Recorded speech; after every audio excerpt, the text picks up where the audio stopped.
I served in the National Guard and the Army Reserves from December 12th of 1992 to 2000, 8 years.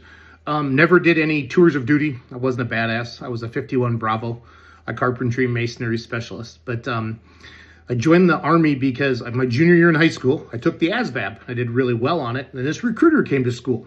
And I was bound and determined to pay for my own college.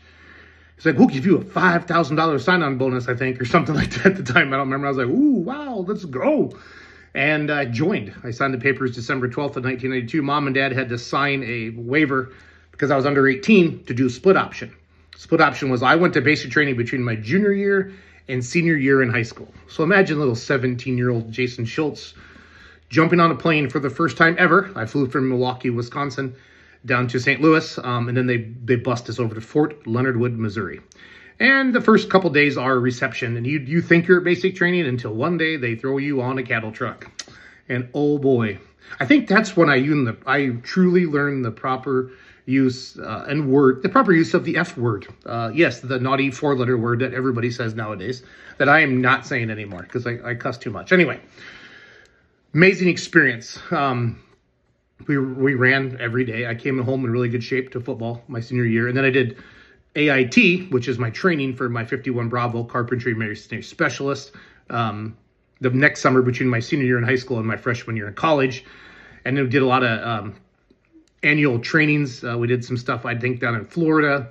But we worked on military bases, went to Guatemala. We actually built roofs in schools and things like that. But I'll never trade the friendships that I have. Nick Grubb, to this day, I think he's like a Chief Warrant Officer 19. That's a joke.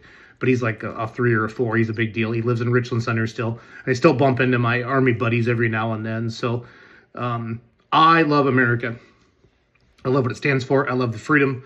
I love everything about it. The World Wars II, where our grandpas served, they give us the freedoms we have today. The freedoms that we're going to have in 50 years from now are happening because of the stuff we're doing right now. On my pulling tractor, the Remedy Girl, that's bomber art. That's because of the big bombers back in the day. I love bomber art. I love America.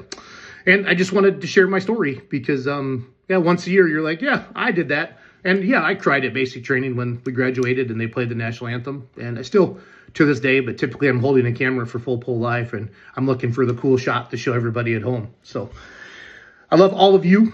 And happy Veterans Day to my fellow veterans and to the badasses that are somewhere in the world right now, protecting our freedoms. And when you talk to real badasses, they don't talk about it much, but just thank them for eliminating threats to our freedom. Thank them for eliminating threats to our freedom because they're doing it every single day and you don't even know.